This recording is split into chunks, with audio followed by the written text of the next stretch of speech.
With the exception of Afghanistan, a study in early 2024 found that 19 of the world's poorest countries are in Africa. Burundi is the poorest, with an average GDP per capita of just $264. However, there are many other African countries in similar dire straits. Despite encouraging reports of economic growth and increased living standards in Africa, the fact remains it continues to be the world's most poverty-stricken region. Why is it that much of Africa is still so poor while other formerly colonized regions in Latin America and Southeast Asia have begun to prosper and modernize? The first explanations that come to mind are all valid. Africa has been held back by political instability and corruption, a lack of infrastructure and quality education, plus war, famine, and so on. All of this is true, but to get to the heart of what actually set Africa on the path to continued hardship, we have to go back all the way to the 15th century. For it was during this time that several external factors had a devastating influence on the world's most unfortunate continent. In the 1400s, European nations were beginning to not only explore other areas of the globe, but also claim any territories they saw as being profitable. South and then North America soon became the hotspots. With masses of new, fertile land and resources, these two continents were the focus of colonization for nations such as Portugal, Spain, Britain, and France. Establishing colonies in the New World also allowed the European powers to expand their maritime force and military clout. The Europeans soon realized that human labor was in short supply. More workers were needed, but from where? The answer lay in Africa, a continent whose people the Europeans knew they could either overpower or negotiate with for labor. In 1444, Portuguese traders shipped the first group of African slaves to work in Portugal. Millions of other Africans would follow, mostly to the Americas. It was the beginning of the African slave trade and arguably the single most influential factor behind Africa's current woes. The transatlantic slave trade lasted from the 1400s until deep into the 19th century. During this time, it's estimated that about 12 million Africans were shipped across the Atlantic Ocean to work in the European colonies. Initially, this involved slaves being sent to Portuguese territories in Brazil and the Caribbean. From 1560, Britain entered the slave trade market, and by the mid-18th century, Britain was the world's biggest slave trading nation. The majority of slaves came from the west coast of Africa, from what is Senegal, Gambia, Mali, and West Central Africa. Other areas targeted for slavery include today's Angola, Congo, Nigeria, Cameroon, and Gabon. The slave trade was extensive and created severe problems that Africa has yet to recover from. An expert on African slavery has even said that the African countries that are the poorest today are the ones from which the most slaves were taken. The most obvious issue with that was that these regions were drained of entire generations of African adults in their working prime. Anyone from their late teens to mid-30s was regarded as ideal for working in numerous colonies, and farms and plantations across the Atlantic. This meant that many African societies were left without the necessary human labor to develop their own industries.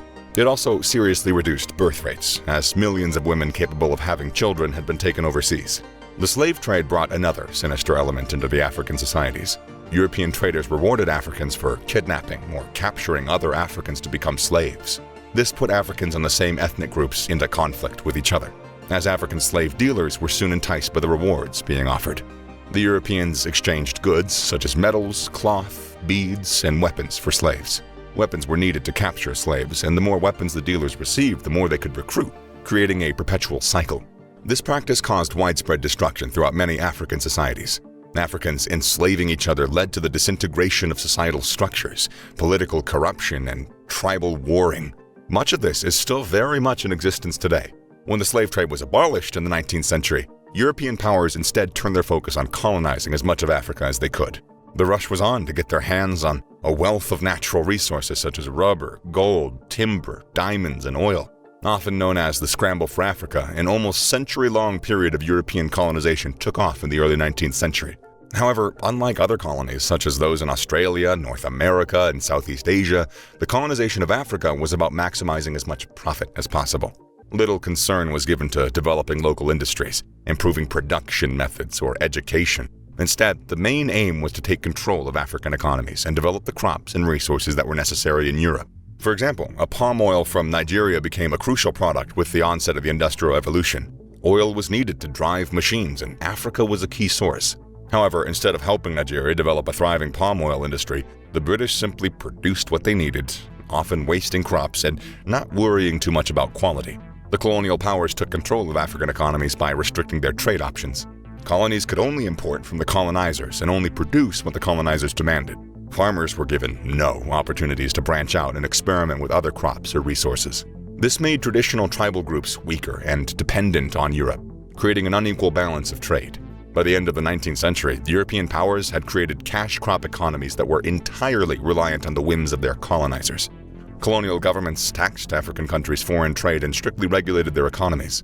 However, any revenue gained from these taxes was simply used to cover basic costs, instead of being re-injected into the local economies for development. This pattern continued throughout most of the 20th century and is still evident in Africa today. Much of where Europe decided to put effort into colonization depended on the risk of disease.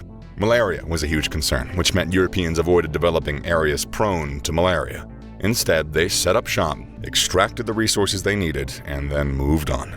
This was a critical difference between other colonies, such as Australia and, those that were successful. Australia had no real threatening diseases to dissuade the British, and colonization was a relatively simple process. It helps to explain why African regions such as South Africa were allowed to flourish, because the threat of malaria was comparatively low. Throughout the 20th century, living standards gradually improved in various African countries. However, they were already far behind other regions, such as in Latin America and Southeast Asia. Much of Africa was suffering from the resource curse and was paying the price. The resource curse refers to a country that becomes overly dependent on its natural resources and neglects to develop other areas of its economy. The World Bank has estimated that natural resources still account for more than 3/4 of sub-Saharan Africa's exports. It means that the majority of African countries have failed to develop other crucial sectors to diversify their economies, notably manufacturing and service industries. Throughout the latter stages of the 20th century, East Asian and Southeast Asian countries focused on strengthening their manufacturing and their service sectors. They are now starting to reap the rewards. Africa has effectively missed out on a crucial stage of economic development. The long-suffering continent has constantly weighed down by an endless series of wars, conflicts, and military coups. Much of this has been due to poor leadership and extensive corruption. Political instability massively reduces foreign investment and the opportunity for African countries to learn new skills and develop new industries. Only 7 of Africa's 53 countries can be described as true democracies since they gained their independence.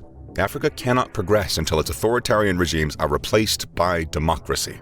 Political corruption also means vital funding is frequently misdirected.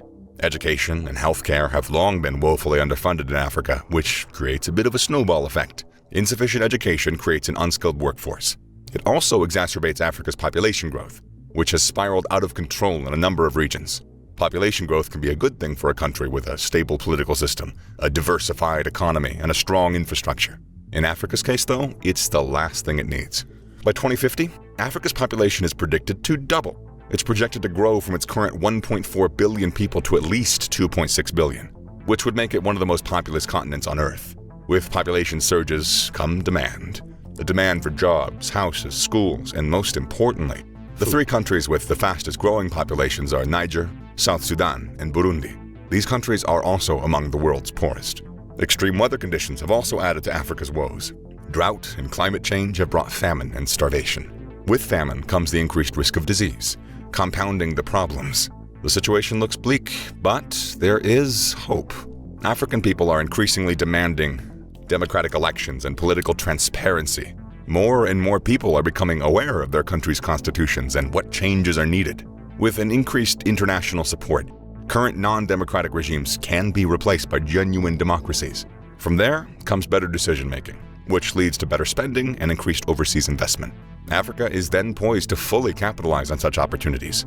It has the world's youngest population with a median age of just 19. With the right governments in power, the world's largest and youngest workforce would be waiting to seize its chance.